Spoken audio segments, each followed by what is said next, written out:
So like a bunch of developments in the Iran war or the debate and negotiation stage of the Iran war as we are right now, the blockade stage, let's call it.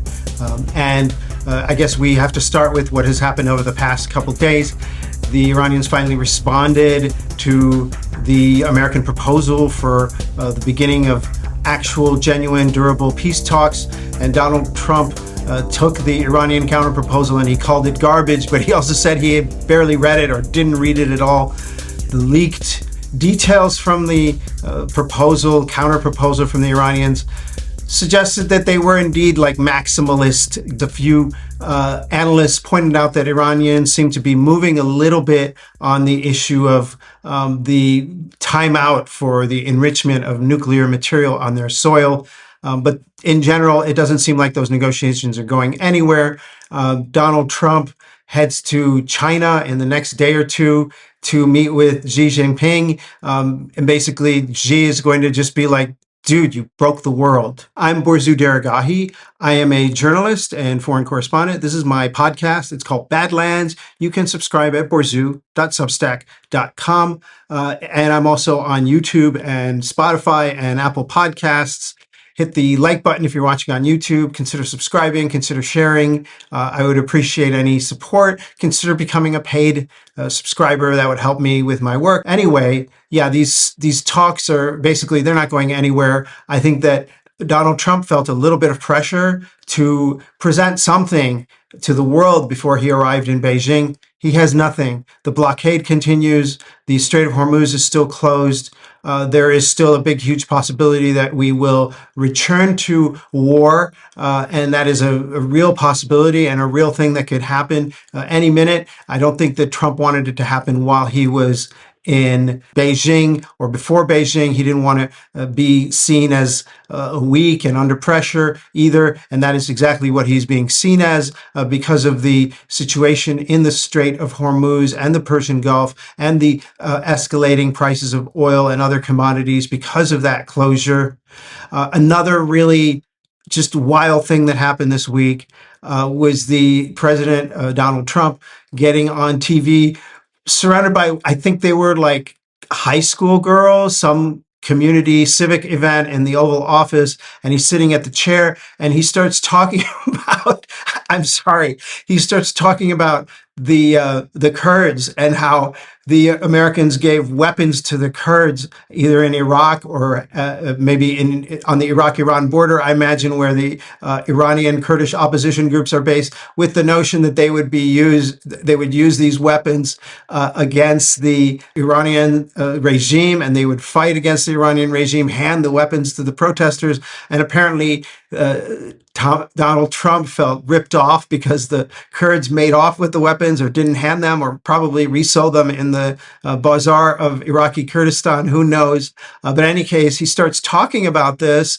and he just starts saying, and the Kurds, they just take and take and take. And I told my advisors this wasn't a good idea, but do they listen? And he tried to at the same time claim responsibility for this plot and at the same time disavow it, saying that it was something his advisors had suggested and he was against it, yet he went along with it as if that makes it any better. I think this was a really big diplomatic flub because basically you don't do this kind of thing. The whole point of covert operations is that they are covert and secret, and you don't put people in jeopardy, including your own operatives. Now you're going to have a million spies and investigators and detectives and journalists looking for these weapons and how they got there and who was behind this decision and what will happen to these weapons and so on. You want what's called plausible deniability when you engage in clandestine operations.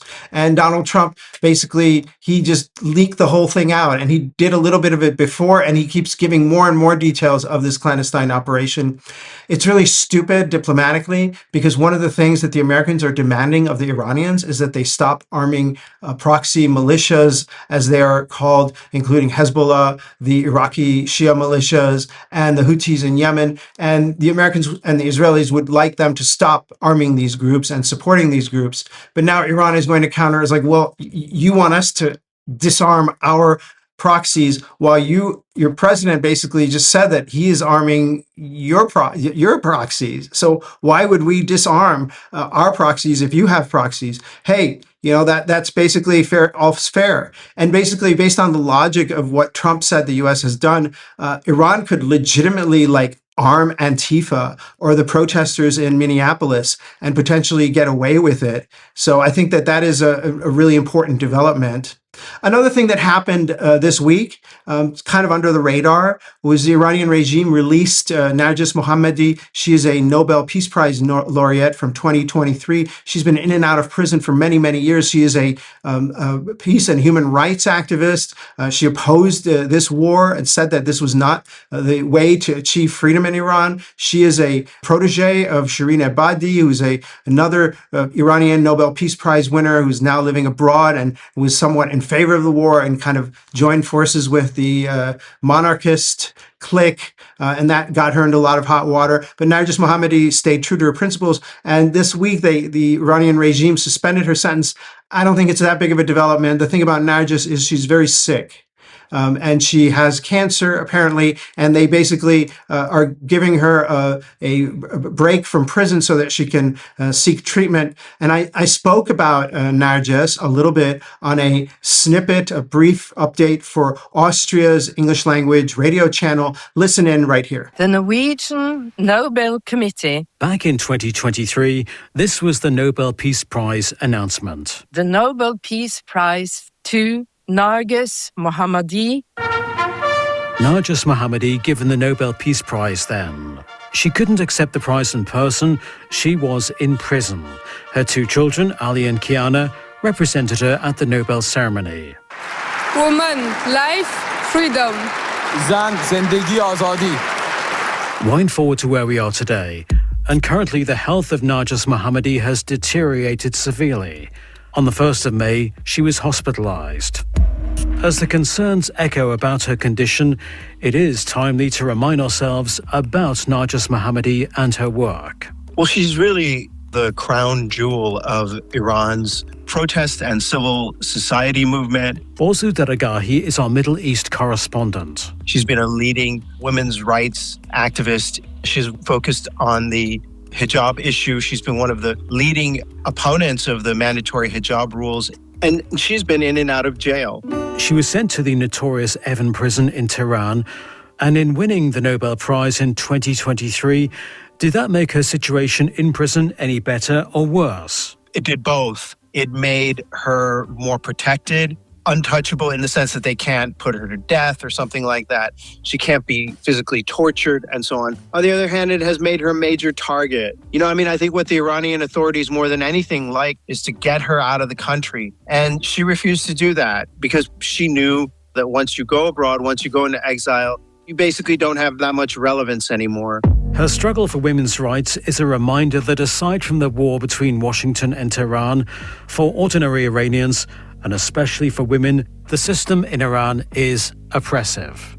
I think that one of the things you have to note is that her campaigning against the hijab has really worked. At even pro-regime demonstrations, women are showing up without wearing the hijab. And that would have been unthinkable just 5 years ago. And you have to credit the efforts of Narges and other activists of her type for that change. Narges Mohammadi's foundation said yesterday that a suspension of her prison sentence is not enough.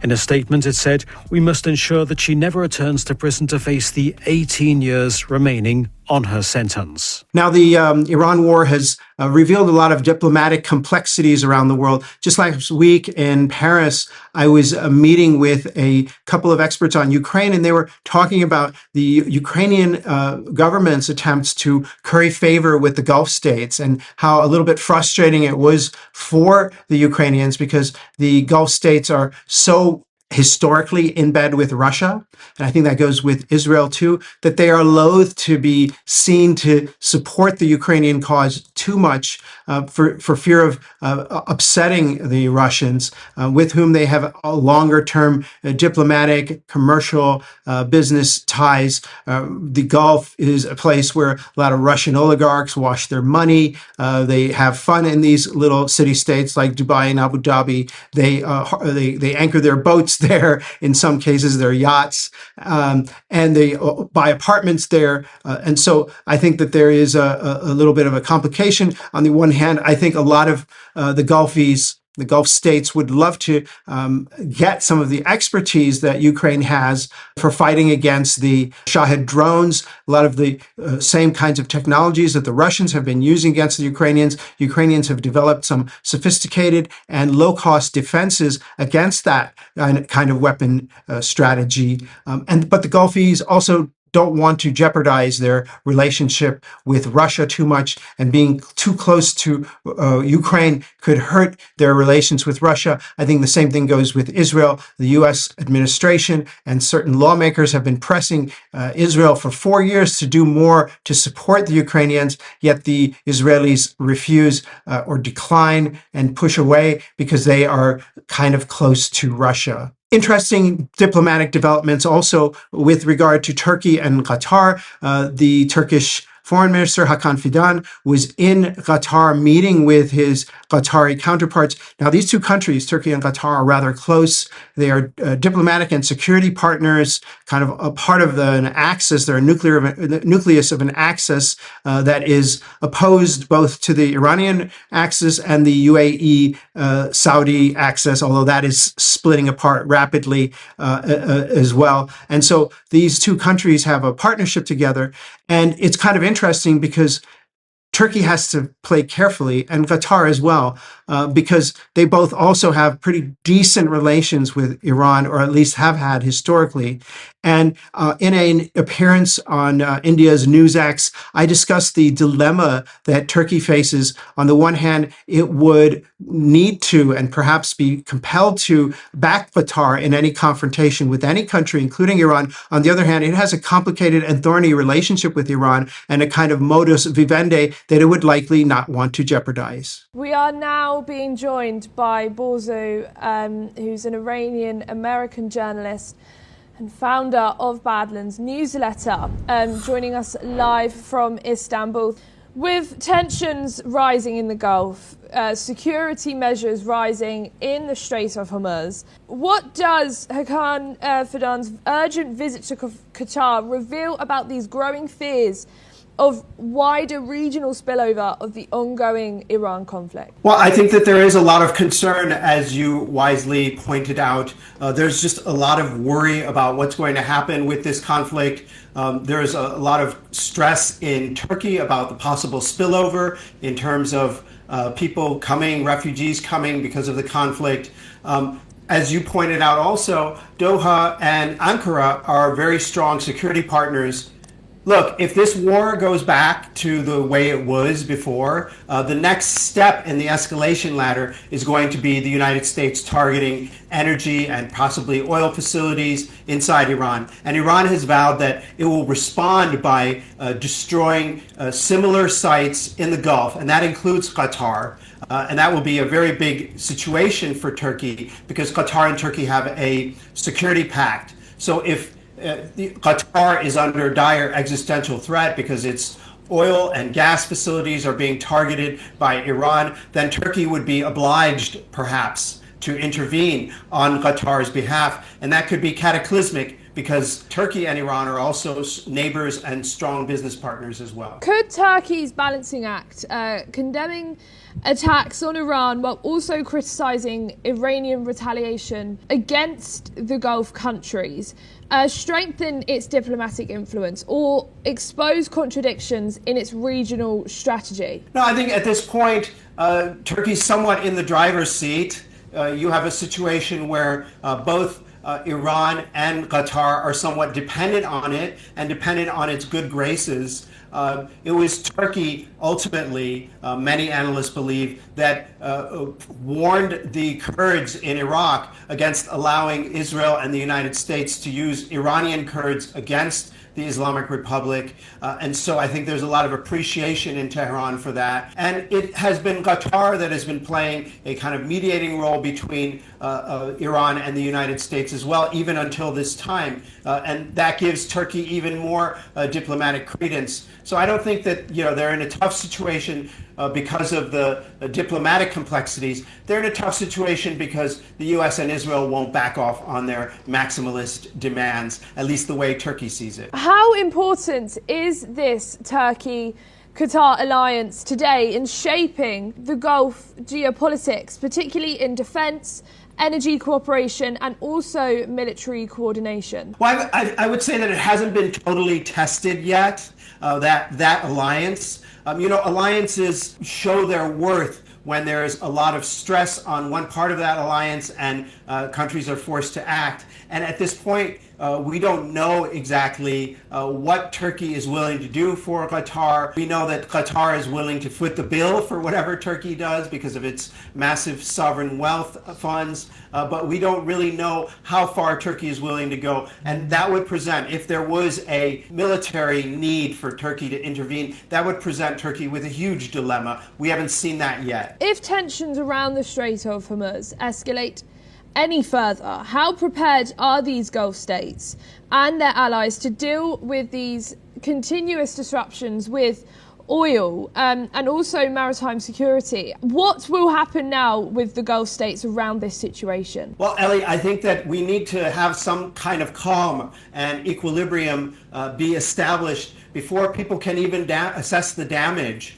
And it's not just material damage, it's damage to reputation. The whole vision of the Gulf as this safe exception to the chaos in the Middle East and other surrounding countries like Lebanon and Iraq and so on has been shattered. And so these city-states, Abu Dhabi, Dubai, Doha, Manama, Riyadh even to some extent, they need to figure out what they have left and what reputation they have and what they need to do to fix that reputation or redefine themselves. So I think it's still a little too early to figure out what the damage is, but that will come about as soon as the conflict is over.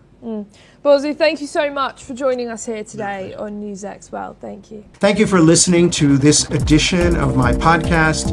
Again, I'm Borzu Deragahi. You can subscribe to my podcast at borzu.substack.com. I do a lot of writing as well. There'll be more and more good stuff coming out, amazing interviews and a great report coming out in the next few days. So please tune in and subscribe. I'm also on YouTube and Apple Podcasts and Spotify. Thank you.